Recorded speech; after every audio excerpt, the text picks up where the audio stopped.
Shalom jemaat Tuhan. Kita berjumpa lagi dalam renungan harian GP Kris Pangkal Pinang. Nah, hari ini kita sampai pada penghujung kitab Yakobus. Kita akan bersama-sama membaca surat Yakobus pasal yang kelima ayat 12 sampai 20. Tetapi yang terutama, saudara-saudara, janganlah kamu bersumpah demi sorga maupun demi bumi atau demi sesuatu yang lain. Jika ya, hendaklah kamu katakan ya. Jika tidak, hendaklah kamu katakan tidak, supaya kamu jangan kena hukuman.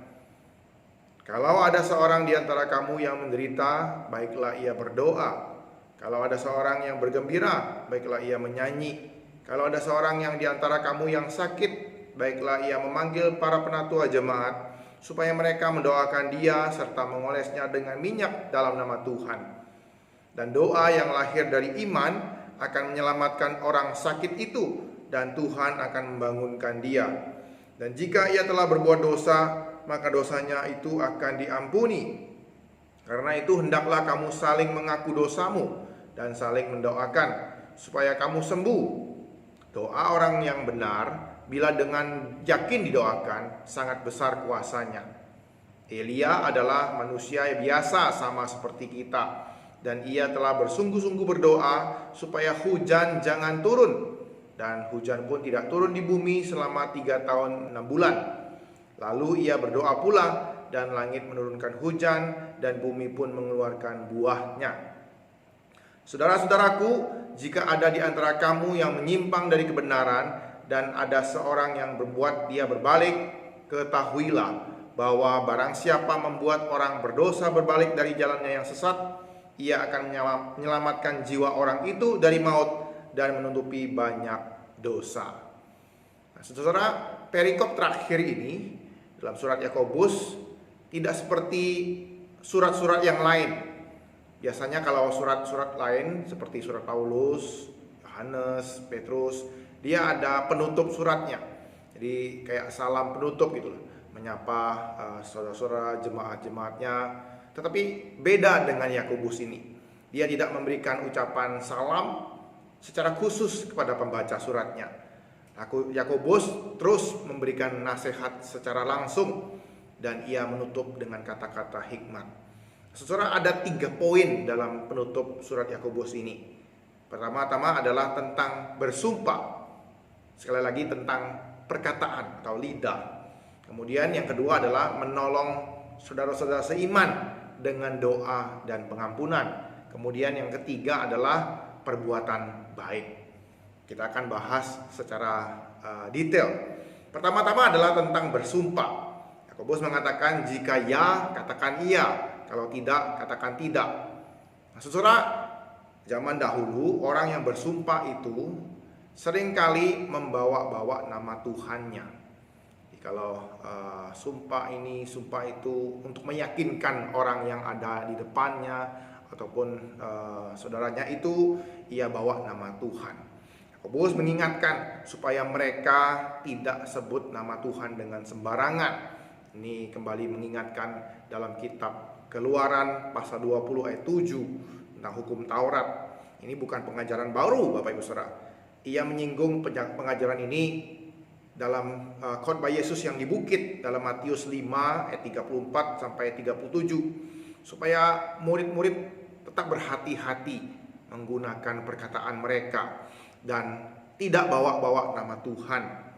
Saudara, dalam pasal yang pertama dan pasal yang ketiga, Yakobus terus menasehati jemaatnya tentang perkataan ini, supaya mereka lambat berkata-kata, lambat untuk marah, cepat untuk mendengar, dan mengontrol lidah mereka.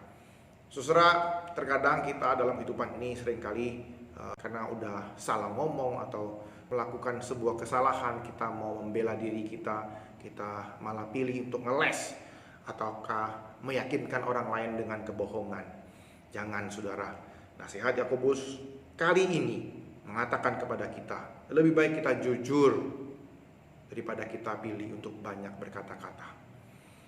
Kemudian yang kedua, Bapak Ibu Saudara, menolong saudara kita dengan doa dan pengampunan. Dalam pergumulan hidup orang percaya, kita sangat mungkin menderita kesusahan karena iman kita. Dan oleh karena itu Yakobus mengingatkan kita untuk tekun berdoa. Dan sebaliknya, ketika kita bersuka cita, kita bahagia, mari kita menyanyikan mazmur bagi nama Tuhan dan untuk menguatkan saudara-saudara kita seiman. Kesaksian yang baik itu harus kita ekspresikan. Saudara, dalam kehidupan orang percaya, ketika ada yang sakit secara fisik ataupun secara rohani, mereka diminta untuk meminta kepada penatua datang mendoakan dan mengoleskan minyak. Dan praktek mengolesi minyak ini adalah praktek pengobatan pada waktu itu. Nah, hal ini juga dalam masa sekarang sama dengan obat-obatan yang dokter berikan pada kita saat ini. Dan mereka diolesi minyak dan didoakan. Jadi jangan berpikir ya bahwa minyak yang dibawa oleh penatua itu adalah minyak urapan seperti itu.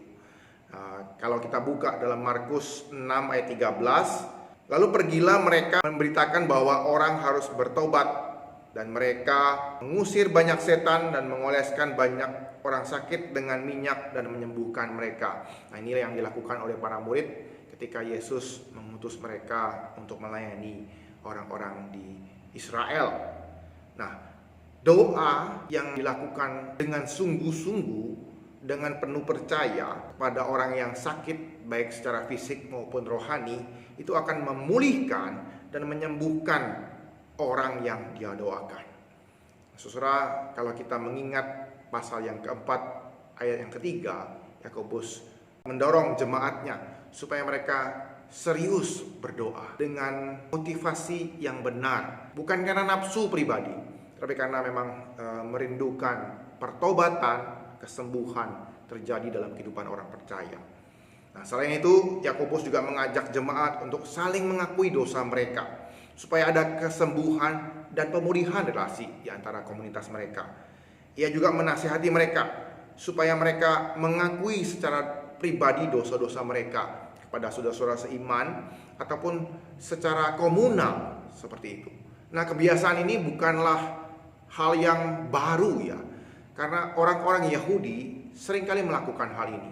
Dan mereka ketika jatuh dalam dosa, mereka mengaku dosa mereka secara komunal di hadapan Tuhan.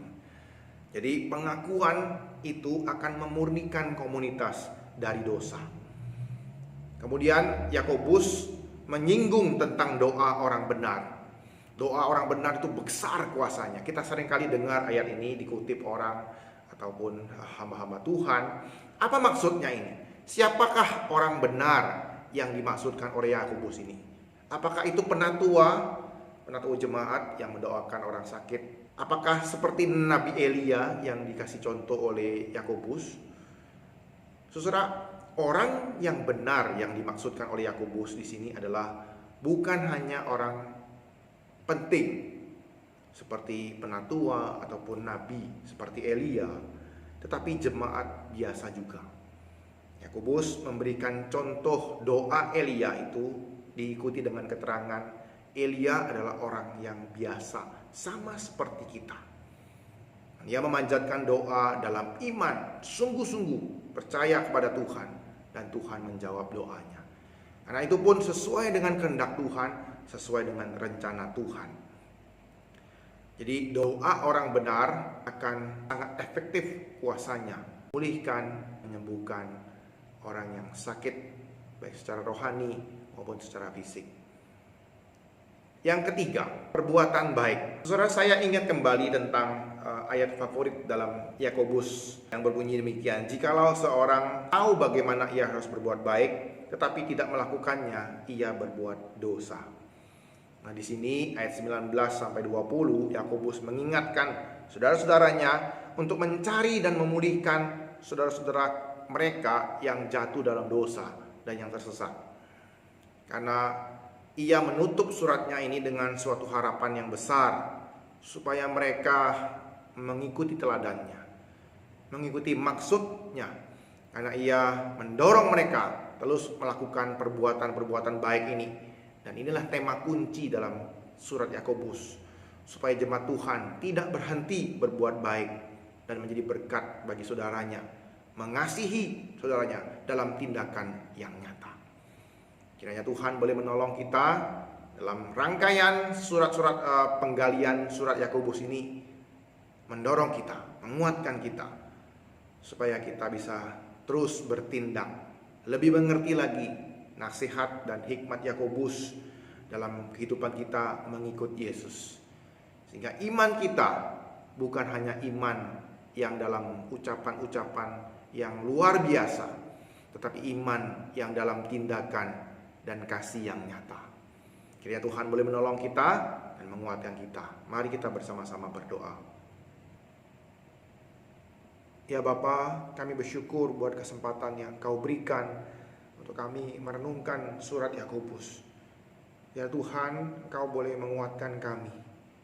Dan Allah Roh Kudus mohon berikan kekuatan dan hikmat untuk mengerti bagaimana kami harus hidup, bagaimana kami harus mencintai dan mengasihi saudara-saudara kami, dan mengasihi Engkau dengan segenap hati kami. Tuhan, tolong kami untuk menjaga lidah kami, mengontrol lidah kami. Ketika kami boleh berkata-kata, itu boleh jadi berkat bagi sesama kami. Dan bina kami Tuhan, hikmat, mampukan kami untuk melakukan perbuatan baik yang Engkau persiapkan bagi kami untuk lakukan. Dan tolong kami, ketika kami menghadapi berbagai cobaan dalam dunia ini, berikan kami hikmat, berikan kami kekuatan untuk mengerti rencana-Mu dan kehendak-Mu. Entahkah itu kejadian yang baik atau kejadian yang buruk, kami terus bersandar kepada Engkau dan berharap kepada Engkau, dan mengerti apa yang harus kami lakukan di tengah-tengah kondisi tersebut. Terima kasih Tuhan buat kebenaran firman-Mu. Ya, firman-Mu ini terus menguatkan kami, mengingatkan kami ketika kami hidup dalam dunia ini, menjalani masa-masa krisis ini. Terpujilah nama-Mu Tuhan. Dalam nama Tuhan Yesus kami ucap syukur dan berdoa. Amin.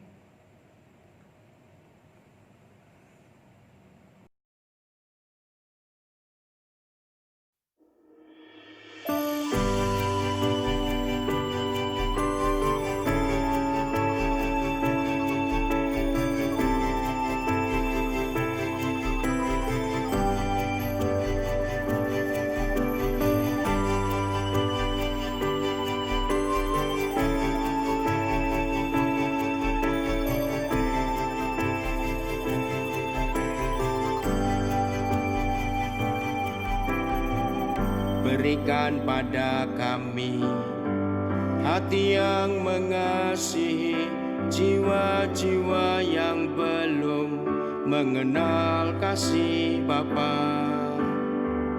Mereka yang dalam gelap, mereka yang tersesat, hati kami iba seperti hati-Mu Yesus.